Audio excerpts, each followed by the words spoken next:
Hi, my name's Michelle Simmons and I'm one natural birth parent that has lost one of her children to forced adoption.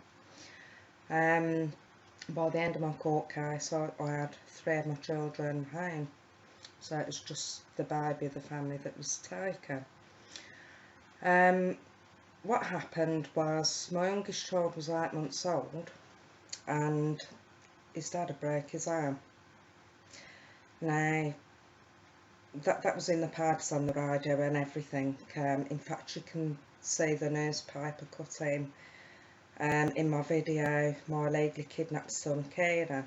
It's got a bit added on the end of it now actually. You know, the name Taunton. So what happened, I started getting lied about because social services had nothing on me. They had nothing on me.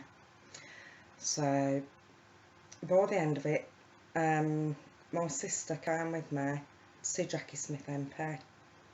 She wouldn't help me. I told her the social worker was lying about me, and you know, I thought it was the only parent this was happening to. There was no support groups or anything. I didn't even know how to use a computer. So Jacqui Smith didn't help me. She said, "I don't know you." It got to the point where I ended up committing a minor assault on the social worker. I didn't know none of my rights or anything. It was like being in a goldfish bowl. I really wish that it hadn't come to that. But because I wasn't being listened to, I'd gone to the manager. I told my GP surgery, because I got depression over it all. I told the Guardian ad litem. I told any psychologist, psychiatrist that was involved right through my depression, which ended up being a breakdown actually, because I had social services telling me that was my responsibility what happened to my son, because I was his parent. Now, I'd never hurt any of my children. And in fact, somebody vouched me for that had known me for 10 years. It was a psychiatrist that had known me for 10 years on, and I've never harmed any of my children intentionally. And then it came out, my solicitor shortly after told me about 2 other assaults that she knew about. That there was 2 other of her clients, and she said that they had learning difficulties. I was Debbie Bailey social worker's first case. She was 24 years old, very giggly. I'd be in meetings where I'd get laughed at and sneered at. She'd be sat there with the manageress, Mary Bonson. They'd both be looking over, like sniggering at me, whispering, you know, and you're under enough pressure as it is, because I'd ask them for temporary help. I put my son in temporary, well, not even foster care, because it was with family, and the idea was I wanted my son home when I was well from this depression. And I'd been to see my GP about some irrational thoughts that came all part and party of this breakdown. So I said, you know, I need the baby out of the house until I can get help with that. Now, that was in 99 this all started, 5 days before Christmas. It wouldn't be until 2004 that I would get that help, when I had CBT therapy, and I passed it with flying colours. Now, I haven't been sleeping very well thinking about doing this video. I'm not a public speaker. I have done an interview with Slovakians, you know, off TV. I've done a radio interview. I've done another interview, social engineering of families, because there wasn't enough work being done on natural birth parents. I understand that's something that local authorities are looking into more now, which I think is a good idea, because by the end of it, when you've lost your child, you're just left to rot. You really are. And what happened, I had no support. I didn't even know how to use a computer. I had no support groups, I mean by not having no support. My oldest son was my rock. He'd remained living with me all through it. By the end of it, I would become to have 3 children living in my care. It was just the youngest that I took. Of course, it's the youngest that makes some money for them, isn't it? Well, I've gone to see Jacqui Smith. I got no joy. My solicitor stopped me telling the judge about these other 2 assaults, saying it would make it as though I'm making light of what I did. It was a minor assault, but yeah, okay, I shouldn't have done it. But I had no other way out. I was trapped. In fact, there's a PDF, violence and aggression towards staff. Now, what should have really happened is that social worker should have been changed. I was their first case. The judge described her as inexperienced. And then it came to that I'd have a second solicitor, Elizabeth Ryder. Now, she was an experienced social worker. She treated me fine, actually. She was fine with me. But the damage had already been done, because Debbie Bailey had lied about me, and she basically just bullied me, taunted me. So what happened, bear with me, because this is the first time I've done this. It came up to what was meant to be the final hearing in 2004.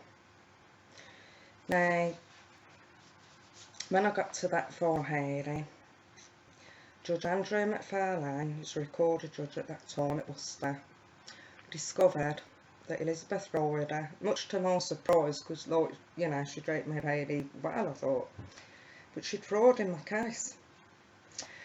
And the Guardian, Mark Townsend, had fraud even more so. He was due to retire, and what the judge brought out was that he'd never done this on another family before. So consequently, my son didn't get adopted at that point. Because of the assault on the social worker came about, that I did the CBT therapy, which was voluntary. I didn't have to do it. And the judge had said, would you like to get your son home? And I said, yes, I'll do anything to get my son home. So I did the CBT therapy and passed it, and I thought by then I'd get my son home. But then what happened is my one son, who was in foster care, had got beat up. He got beat up by staff. Now, I know this is true because since I've lost my case, one of the members of staff, Jacqui, alright love if you're watching, she turned around to me and she said, Michelle, don't blame you at all that you made that complaint. And the complaint was actually because my son, I'm just looking at my tablet now, my son had been beat up by staff at Taunton Children's Home, which I believe has since closed down. I made a complaint about that. None of them admitted it, but my son told me that there was ones that had lost their job. I certainly never got to hear about it, and I still think this is something that needs investigating. I had my son on the phone to me at 4 o'clock last night, who's now an adult. You know, because he still gets distressed about it. In fact, he makes rap songs about his experiences of life in care, and one of them's called Tap Life in Care. And in there you'll hear about, well, he doesn't mention their names, but you'll hear all about what the staff, Tim, Tom and Matt Razel, did to my son, and they beat him up with a metal white bars. My son had hamster food rammed in his mouth. What else did he have? He was took away for what was meant to be a break. There was bought alcoholic drinks in the clubhouse. There was left in a tent till 4 o'clock in the morning. You know, these are quite young children. I don't know if he'd have been about 13, 14 at the time, and he was just left in a tent till 4 o'clock in the morning with his friends. So what happened, because I was never stopped to phone contact with my children, I was never stopped seeing them. The contact might have been minimal with me seeing my youngest, which I was constantly asking for that to be increased. I haven't signed no section 20, but it was in voluntary care. So what happened was I put in a complaint about what happens at this care home, and my son Martin happened to be at home because he used to come home for the weekend, sometimes for a week, and I'd noticed that some of these staff couldn't look me in the face. I knew something was up. You know when it's your child. And it came about that my son had been getting beat up. So I said, right, you're not going back. I'm not sending you back there to be beat up. You're supposed to be somewhere where they care for children. You're not going back. So I had the home call me up. You know, what's the problem? We can still come pick Martin up. And I said, well, you'll find out when I spoke to the social worker. You know, and then she'll be able to tell you. So that was the end of it for Martin being in care. Yeah, after they had my son caring off me, they decided they wanted this care plan took off. This care plan, this shared care, where they'd use that to get my youngest child off me. And that they'd use, you know, that Martin needs all this extra help, yet they tried ending that care plan. I said no, because the way I felt they'd used like this with my son as a means to get my baby off me. So yeah, there was fraud in my case. I passed this CBT therapy, so we went back to court, and right, so what happened is I put in a complaint about the social worker, Debbie Bailey. I listed some of the things what she'd done lying about me and the way she treated me. And I'd gone to the manageress, Mary Bonson, and her reaction was, oh no, Debbie wouldn't lie. You know, she'd just be stood there, like, she even stood there with Debbie Bailey on the one occasion. Oh no, Debbie wouldn't do that. And I put in this complaint, which didn't get anywhere. I met a partner actually at that time who passed the CRB check.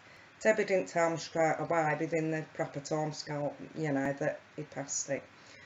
And she stopped that relationship because she said that he couldn't stop overnight. See him in the day but not overnight.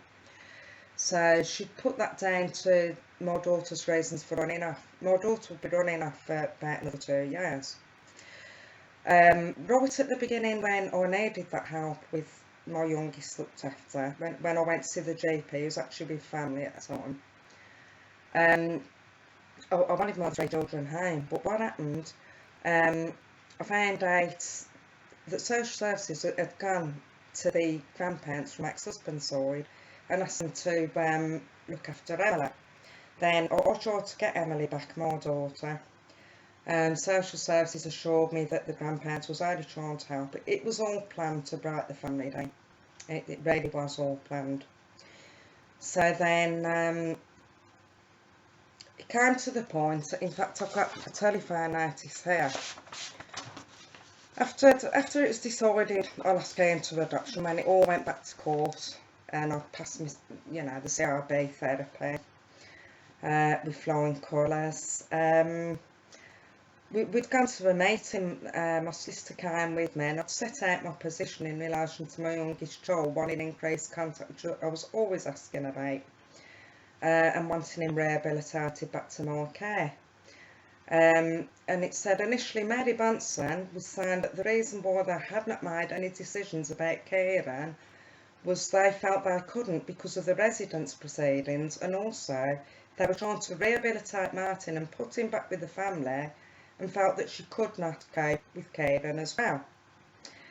And then my solicitor wrote further down, it was also not right for them to put the needs of Martin first before caring, and so that he should take a back seat over Martin when she already had a bond with Martin, but there was hardly any bond between her and Kieran. Rehabilitation between her and Kieran could never take place unless there was increased contact.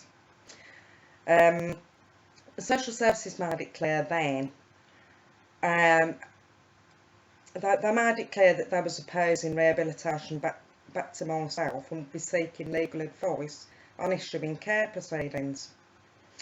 So yeah, in here, I'm reading those looking at rehabilitating Martin back to my care first. Well, I always knew that I was being set up. I kept telling my sister I was being set up. So when it was 2004, at what was meant to be the final hearing, my sister had done me a letter, and so had her husband. These are my silent witnesses, some of them who you might have heard me speak about before, for anyone that's been following my story. And I came home and I told my sister, she was helping me like cooking dinners and that, because court had been going on for about a week. So she did that to help me. And here's what she said. This is what my sister said. Kieran was in social services care, and Debbie Bailey, Michelle's social worker, came out to see my husband, Clive, and myself to discuss Kieran coming to live with us. We have 3 children of our own, and we were told by Debbie it would be for life. It goes on to basically, you know, Debbie's trying to put across my sister that this is for, you know, this is a lifetime decision.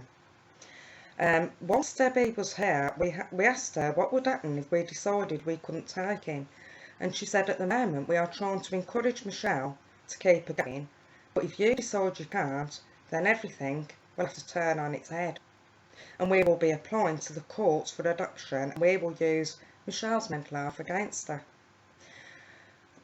Right, while she's saying this, she's been bullying me, she's been lying about me, she's been tormenting me. I turned around to my sister and I said, I just know I'm being set up. You know, the judge has found this fraud going in my case. Oh, no, I'm being set up. And she turned around and said, Michelle, I've got something to tell you and you're not going to be very happy with me.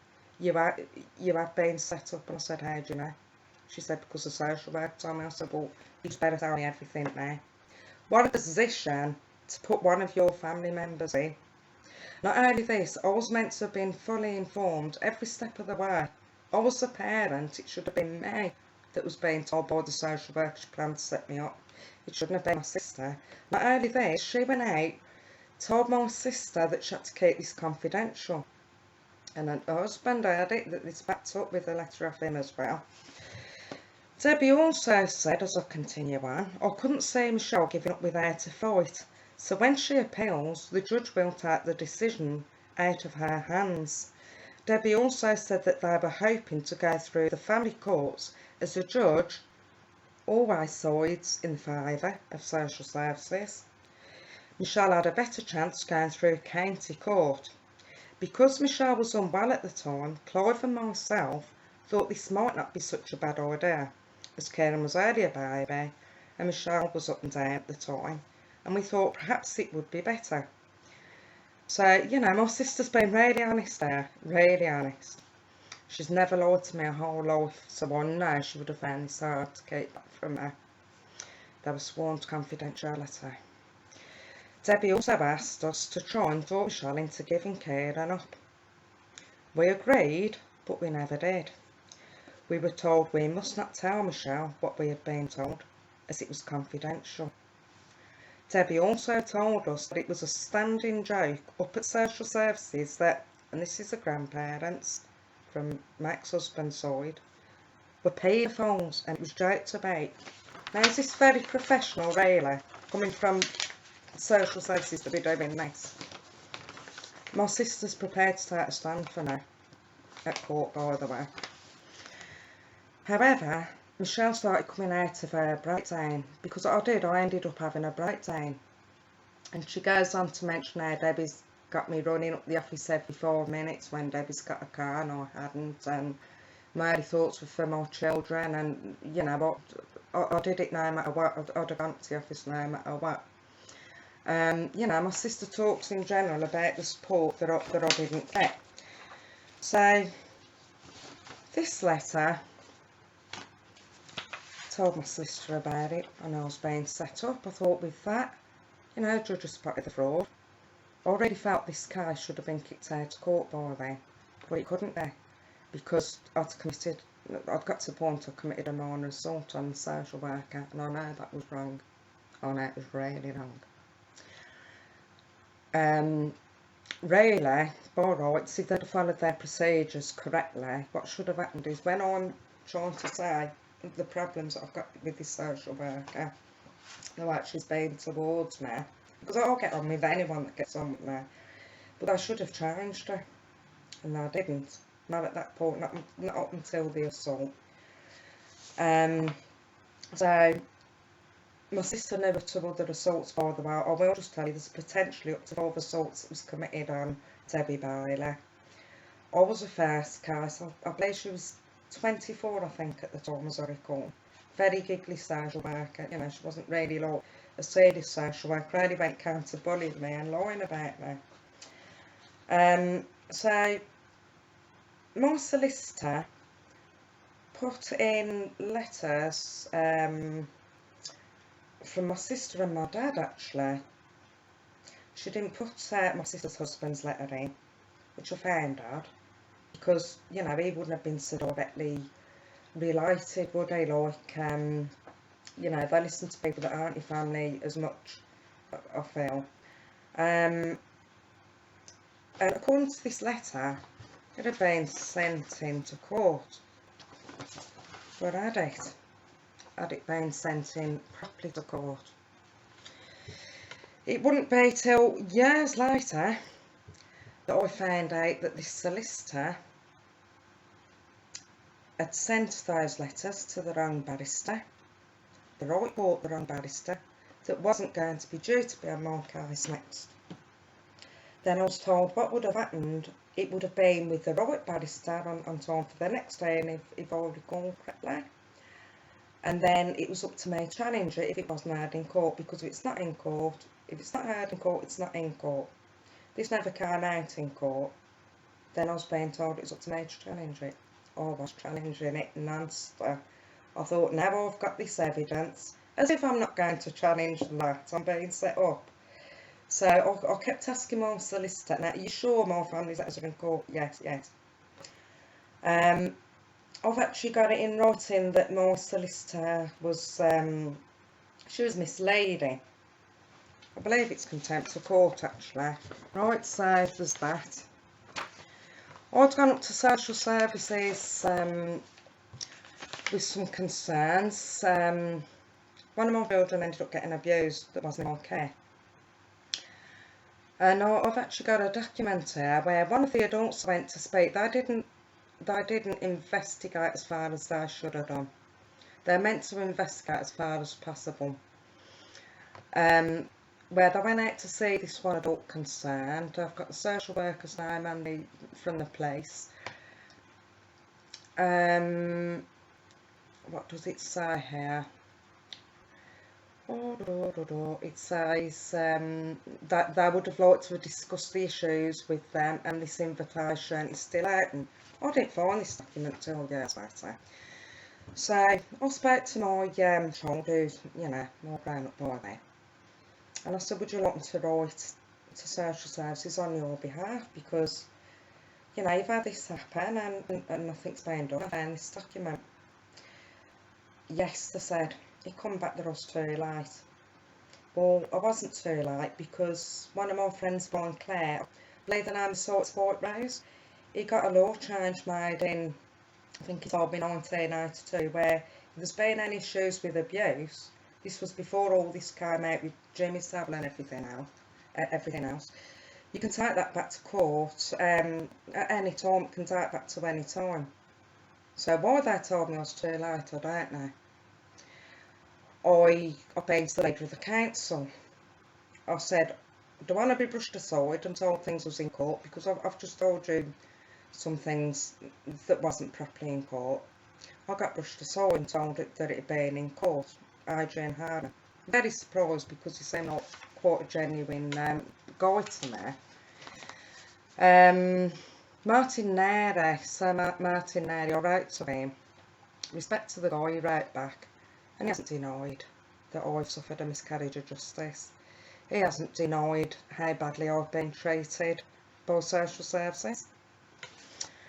You know, and I know I'm not the only one. I know this is happening to thousands of families, and this is why now we're making a stand. Now, I know there was something else that I wanted to bring out, and it was something important. Oh yes, that's right. Right. When I tried to get things done further about a stage 1 complaint, I'd had a lady now, Siobhan Williams, from Worcestershire Council Council, look into that complaint. It came back that, you know, I got nowhere with that complaint, which is what all led up to the assault, because they all covered up for Debbie Bailey. They hadn't seen nothing at this meeting that I spoke of, you know. There was like 3 wise monkeys that they didn't see her or, you know, hear anything. So what she hadn't done, she hadn't spoke to the witnesses that I've mentioned, which I pointed out that I thought was quite biased. I also think it was biased, really, that this social worker and guardian was kept on my case when the judge had found that they'd fraud. So anything after that, there was only ever going to be biased, you know, what they came up with. So what happened? I put in a care plan. Well, my solicitor took me to St Ives Chambers, and I saw this nice lady there named Jane Mullen, counsel, and she advised me of my rights. It was my rights that I could go and remove my son at any time from where he was staying. It is then in foster care. That was engineered by social services, by the way. But yeah, it was in foster care. Excuse me. So I called the foster carer up, and I did as, you know, as I was told I could do, and I said I'd be going to collect my son. She told me that if I did that, she'd have to get the social worker down, she'd have to look at getting the police down. So I didn't want to cause any further upset to my son, because I was told if that happens, that will go against me as well. So what my solicitor did, she wrote a letter with a care plan. I think it was for over 3 weeks to get my youngest child rehabilitated back into my care. So yeah, after I lost my youngest child to forced adoption, I started asking questions. I knew what being set up. I turned alcoholic. Now, I didn't drink before. I'd have had a social drink, but I wasn't a drinker. But I actually became alcoholic over all this. So what happened? I started asking questions to the council. And here it is, actually, yeah, when I went to the council, yes, and that's all there, and with the care plan. Right, so what happened is, I've been to council. I was advised my rights that I could remove Kane at any time. A care plan went to the legal department of the council, or should I do? And then underneath that, social worker's name was CC'd into that. So I was informed, right, so what happened is, I've been to council. I was advised my rights that I could remove Kane at any time. A care plan went to the legal department of the council, or should I do? And then underneath that, social worker's name was CC'd into that. So I was informed, some time later, I was informed by ones that work for John Hemming MP that my son was illegally kidnapped, and they started to help me. And I started looking at suing Worcester County Council, and I was advised to do that for £240,000 per day for each day there was in ultra vires. Now, I'm not going to swear to it because I'm doing this off my head, a lot of this. I don't know if it's 93 days, 63 days. I've got it all in the paperwork anyway. And what I had to come back to me from, it's a principal solicitor, Lewis Jones, it was denied. I'm instructed by Kieran's allocated social worker at the time that she does not recall you asking to have Kieran return to your care when he was voluntarily accommodated under Section 20 Children Act 1989. Similarly, she cannot find this recorded in Children's Services records. I've got it in quite a few places in Children's Services records. So if I have, you have. If at that time you had requested Kieran's return to your care, then the case would have been taken to court sooner for an interim care order, because returning Kieran to your care was not an option at that time. So that's the one off there. And then I had a similar one off Simon Mallinson. He's backing up what he said, basically. But that was my right to have Kieran home. That was my right to get my son home. My solicitor told me it was my lawful rights. You know, I've got that in writing that it was my lawful rights to have my son back home in my care. Under, you know, the Section 20 voluntary accommodation, that's right, 28 voluntary accommodation, that's right. Right, it was my rights to have Kieran returned home when he was on a Section 20, which I hadn't even signed for. The other interesting thing is I went to every MP to tell them what had happened, and bless the one of them, they said, I hope your MP knows about this. Well, yeah, I tried to go to the MP, she didn't help me, did she? So, and one of them was Jacqui Smith that received that, actually, saying about what had happened in my case. So then Jacqui Smith wrote to the council, and she heard back from a lady named Ambina. I'd never met her. She told me that one of the sources on my case wasn't behind me. He was. I've got that in writing. And apparently I'd had my son taken off me. No, police came out to my house to get my son. I've got that in writing that he was in voluntary care. Well, I've read something out to you about that, haven't I? A social worker, Vicky Robinson, had gone back saying that I'd cut or attempted to cut my wrists. Have I?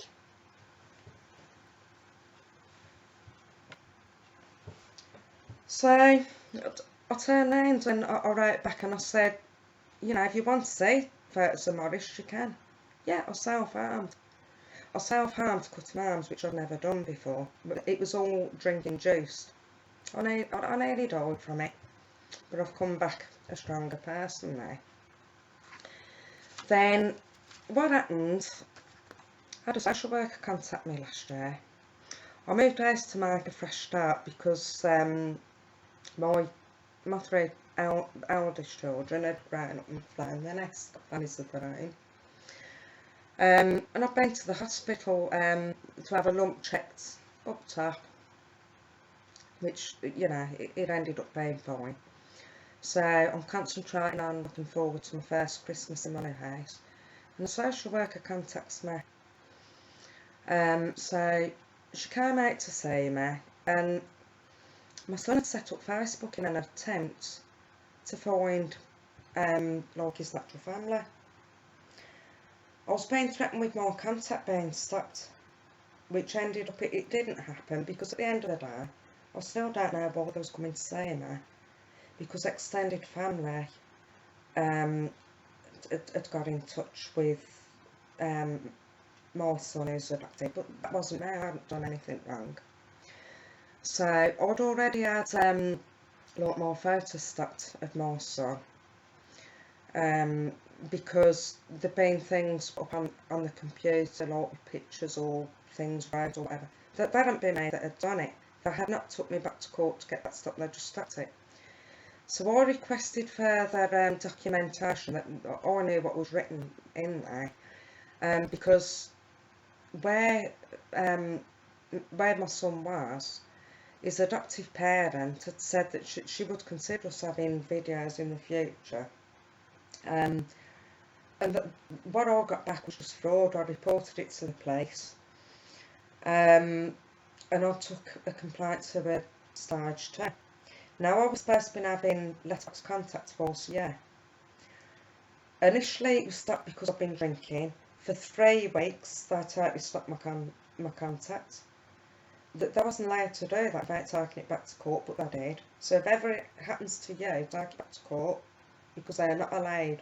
Not when the judge has said that the contact is to dwindle out or restarted your rights with your contact. They did that just off their own back, really.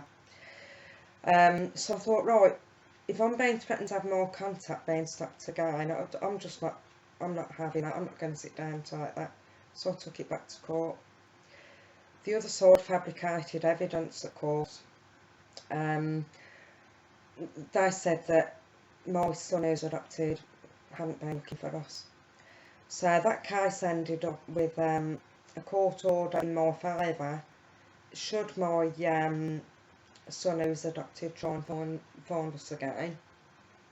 You know, there's things put in place, and I'm allowed to respond to him if he contacts me. The judge has said that. But it ended up where he's basically saying that I must be mistaken. Well, I asked if I could have these other 2 witnesses come to court, and one of them was a GP friend. It was actually one of the witnesses there that day they came out. I received an apology, by the way, that day when they came out, off social worker Gaye Evans. She apologised to me. Now, the other thing that had happened was I'd had a letter with the wrong child's name on it addressed to me. I'd had one of my letters that was intended for me about my son who's adopted, and you know, that information got to the wrong address. And then I ended up getting a letter come to me which was about a child in the care system. You know, it's nothing to do with me. All this data got breached, so I made an FOI. And in that FOI, and alongside, you know, I've done a complaint where some liability was accepted. They don't see it that way, but it was. I've had written apologies, I've had verbal apologies. And what had happened was I brought up again about the way that my son was taken for forced adoption. And I had the usual, oh, you're bringing that up again, we've already told you it was before the court, blah, blah, blah. No, it was not before the court. So one of the things that I wanted to address was this care plan. If that care plan didn't reach its intended destination, you know, that where it's meant to be at the council, the legal department, who got that care plan with all more personal data in and pertaining to more children or whoever else? Because the one document, if it was attached to it, will have broken a lot of people's data. So I made my FOI, sent my 39 documents off to help them save time. I was being told they may need longer, and I said I'd like it answered on time. I've sent you the documents out of time. And what came back, I called the RCO about, because it was something in the wording that I'd used. I worded it constant breaches of sensitive data. It's not defined as breaches of sensitive data in the Act, it's defined as breaches of data, so because of that I didn't get any information. The RCO advised me what to write back. I think it was principles 4 and 7. You can find the FOI anyway, it's just the County Council. They break those principles because it was about the security and taking care of the data. And that it was still, you know, relating to sensitive data. Now, right at the beginning of my request, I'd asked for recorded, published information. Because I didn't reiterate that when I put back what the RCO said, it came back, you know, because I haven't done that, I wasn't going to be getting my information again. I've got the newer MP, the one that got the seat off Jacqui Smith, Karen Lumley MP. I went to see Karen, and I'll show her some of the documents what I've got, and when I said that I want answers about what one of my children had with the abuse, and the council telling me I'm too late, she said quite right. I still haven't got the answers for that of the council. Everything I've tried to do, I've been told I'm too late. This council's in ultra vires. They've took my son. They tried to do it fraudulently. You know, it's just an absolute disgrace. My daughter had 14 moves, which social services was allowing. Oh, and by the way, where I told you about one of my children having about the abuse, seen it in my paperwork tonight that they're claiming they'd gone out and spoke to this one adult. That is a lie, because I spoke to that adult myself and they told me they don't remember being spoken to at all about this situation with one of my children. So, you know, they tell really, really major lies. You've got to go through it to believe it, you really have. It's something that I will never give up, you know, I'll never give up fighting with it. The social worker that phoned me up last year, she was trying to bluff me, and I told her she was trying to bluff me. I didn't even have to let her in my house. You know, I've got no children living in my care now. They can get the police to make sure that they do get in your house if you've got children, by the way, but you need to learn your rights before it happens to you, because this is something that don't go away. I haven't slept properly, you know, even thinking about making this video. I'm not a public speaker, I'm just a man. I've been screwed over and set up, and I just don't want to see it happen, you know, to you. If your child's adopted, there's new legislation came in April the 22nd this year, 2014, where you can apply for contact. I applied for contact before. I was told by a solicitor, quite a high up solicitor actually for families, that I wouldn't get my case in court. I did get my case in court. I'd even had a letter saying that I hadn't attended my hearing, so it got thrown out of court. I managed to get my case back in court. I wrote a letter personally to the judge. You know, it just needs to stop. I'm setting up a website soon. I should be putting the link underneath. But you know, that this just all needs to be stopped, and the child needs to start being heard. The child isn't heard. The child's not heard at all. They're really not. Parents are getting lied about. They are getting lied about. They really are. I had a birth parent, a natural birth parent, sorry, because we're trying to change that term birth parent. It don't sound very nice. So a natural birth parent came to me the other day, with a friend of mine. Both these friends have lost children because of social services, and I'm talking about they've lost children to death. I just, you know, I think it's bad enough for me. Yeah, imagine how bad it is for them. We're seeing parents that are taking it. Well, we're hearing about parents that have taken their lives. It's not very nice when you've been speaking to one of those parents and the next thing they go. You know, it's very distressing. When Yvonne Brown, social worker, came out last year, and I asked her, when I said to her the sort of distress it causes, you know, to natural birth families, when they say get a child mixed up on a letter and you think it's not you they're intending to come out and say after all, she's like, straight, you know, what stress is it bringing on for a birth family? Well, because I thought that letter was for someone else. I thought she was mistaken, and I can tell you what it was. I ended up in the general hospital with heart problems. I'm meant to have gone and got my heart checked over a double appointment. I'm meant to be on antidepressants. But what happened, when I went to the doctors at the beginning, that evidence got misconstrued. When it was put into the threshold statement, I was trying to say something about that, well, something along the lines that I wanted to harm my son. Really? What, when you let me have 3 other children in my care? So I ended up in the general hospital with heart problems. I'm meant to have gone and got my heart checked over a double appointment. I'm meant to be on antidepressants. But what happened, when I went to see the doctors at the beginning, that evidence got misconstrued.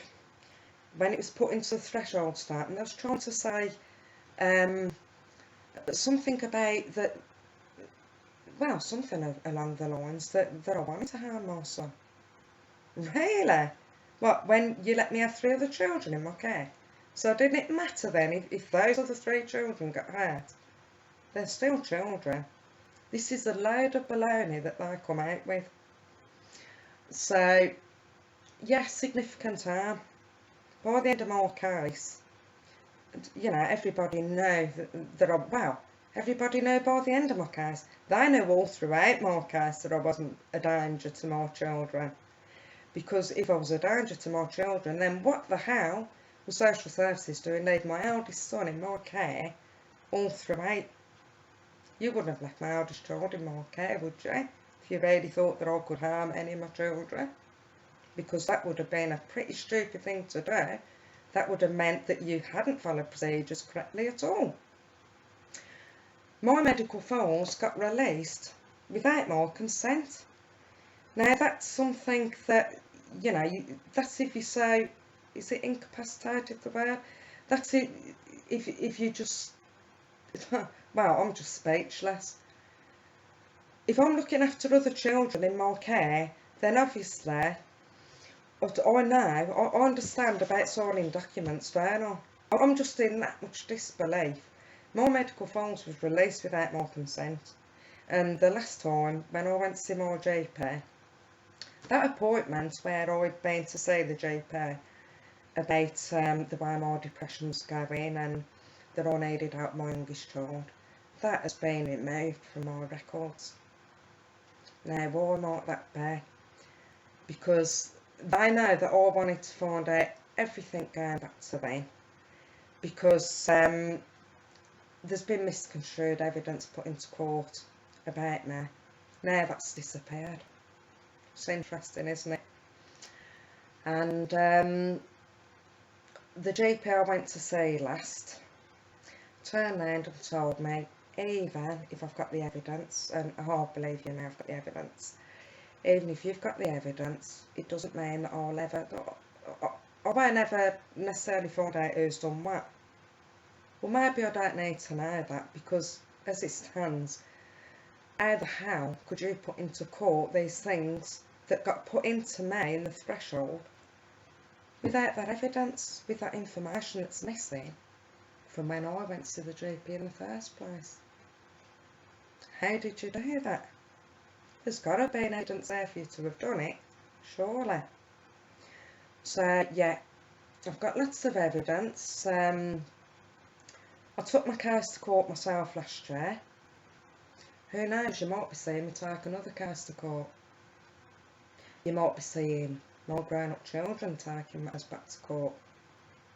Because what you have done to this family is an absolute disgrace. And miscarriages of justice that even Martin Mary hasn't been able to deny that my family has suffered need to start being addressed. The Section 20 on our legislation's, well, it's been amended now. But you remember back at that time, legislation was different then. Remember, I didn't have a criminal record before I had social services involved when I committed that minor assault, which I got a warning for, which, by the way, isn't signed, because I got a copy of that as well. And I do actually wish that I would have let that go to criminal court. I wish I'd have let that go to criminal court, because it would have came out the way that the social worker treated me, the way that the manageress said. Even my dad went to the manageress and said, you know, my daughter keeps being lied about, she will get to the point of hitting the social worker. we tried to do what we could, you know, my dad helped me with that.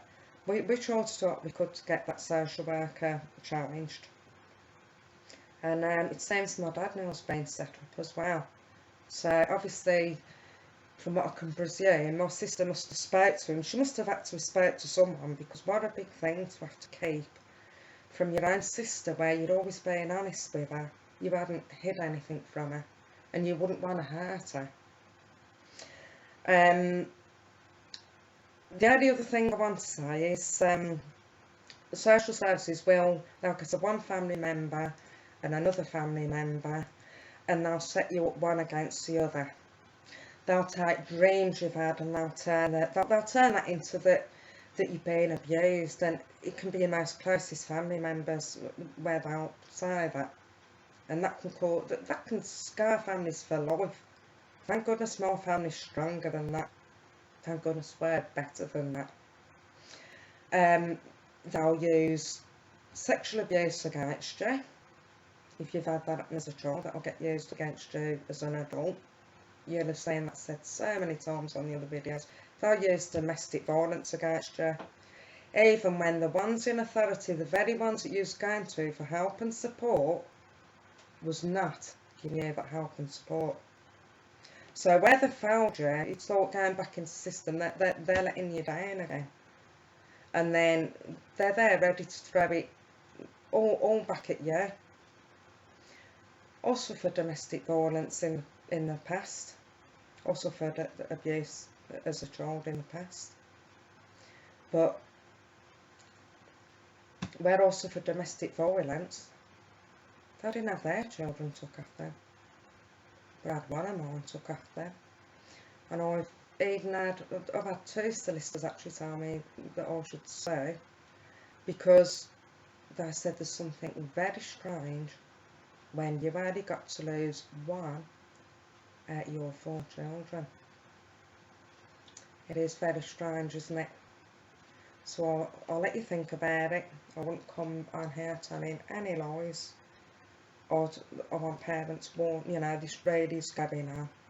Start doing your research, look out for your children, look out for your grandchildren, your friends' children, keep everything logged. If you're going to do your complaints, try and do as many as you can together, because they'll all talk to each other, so do as many as you can together. Keep everything logged in writing, and do what I would do now. Record them. There was even a judge in an article in a newspaper, and he was even he was saying it's the best thing when parents record. I remember me and one of my other friends, we was trying to find that article again, but you know, that way no laws can get told. There was some guy, there was a newspaper article on him, said it was the best £50 ever spent on a dictaphone. Social services was trying to make out that he'd been aggressive, and I think they even tried to he'd assaulted one of them. He was able to prove that they're lying. Well, you think about it, if I hadn't recorded the meeting at my house, where I did have a notice of live recording in progress, but if I had not have done that, I wouldn't be able to have those recordings on YouTube now.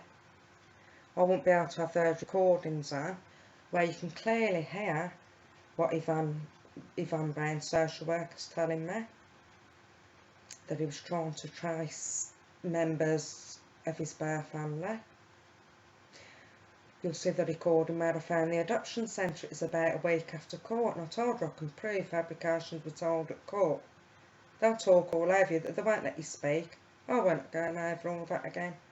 It was put before the court. We're fed up of hearing this. We want something done.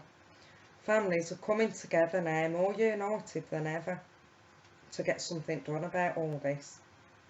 You know, all these scams and everything, that too many parents are getting to know.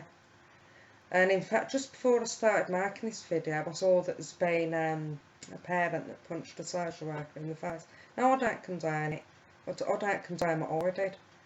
But what you need to look at was, has he had the same? I don't know. Has this dad had the same, where they haven't followed procedures correctly, where he informed them that he was being lied about?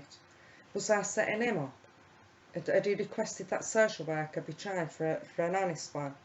because if there are any social workers, I don't think there's that many. I really don't believe there are. Not from everything I'm saying that's happening with the parents. So you don't know what he was put through. It's like being pushed underwater and you can't breathe, and you're coming up, help me. And as soon as you're coming up, help me, and you're getting everybody you're telling that you're being lied about, just not listen to you. You don't know where to turn. It's like having your head dunked back under the water. Till in the end, it's like you're just coming right out of this water, you know, and then you just end up lashing out. It's no good. It shouldn't be that way. The manageress, Mary Branson, did no favours to me, myself, or to herself. She's meant to be there to protect her staff. She's meant to be there to ensure that parents are getting correct support. And at the end of the day, this isn't just about us. This is mostly about our children. You know, it's supposed to be about what's in the best interest of the children. I even had a contact worker taken off my case, Vanessa back from Redditch. She walked off with my youngest child with his coat. Me and my 3 other children was left in the main room at the contact centre. And I thought, I can hear her chatting to somebody, and I went out. She was that wrapped up in conversation with this female, whoever had walked in. I couldn't see my son. It was out by the main road. So she got taken off my case. My solicitor had never seen that done before. And yeah, so I just wanted to come on and tell you how bad it is, and thank you for listening.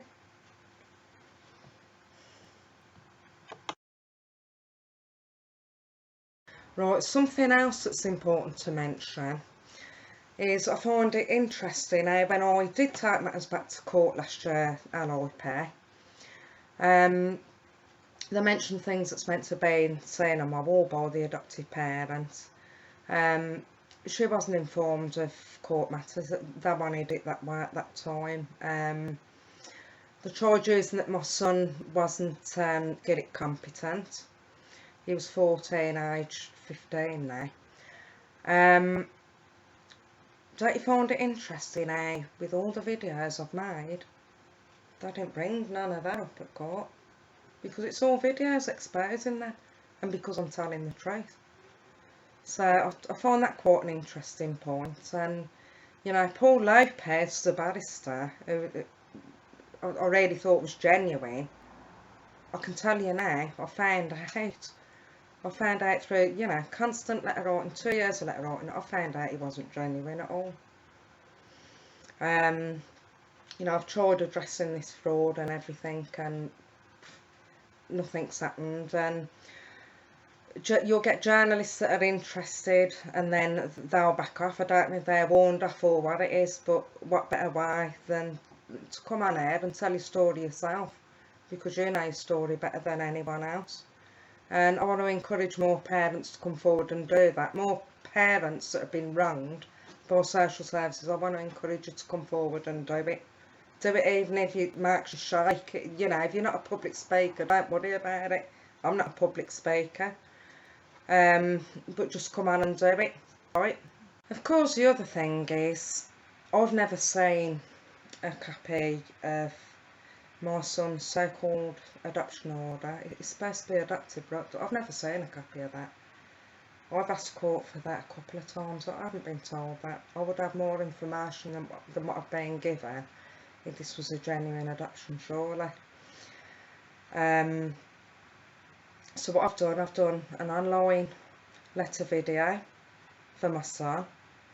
Yvonne Brown, social worker, referred to him as my son, by the way, in her email. And I did him a birthday video. I encourage more parents to do it. I haven't seen anybody do that before for the child that's like under 18, not that I've seen. But there's personal messages. Well, actually I didn't upload it myself, but there is personal messages from family members, and you'll see my nan speaking, saying come soon. What about these grandparents? What about people like Phil Thompson, who's a grandparent that's fighting all the time? He goes to like these protests, conferences. He shouldn't be having to do that now. That's somebody else that's being ignored by some social services. So You know, it's not just Worcester County Council. It's not just them that are wrong and illegally kidnapping children. And enough details about his birth family for them to recognise him. Yeah. So You put details on about us? no, he put enough details about himself All right. and about his family, because obviously, let me say something about Sorry, which family is this? his birth family. Really?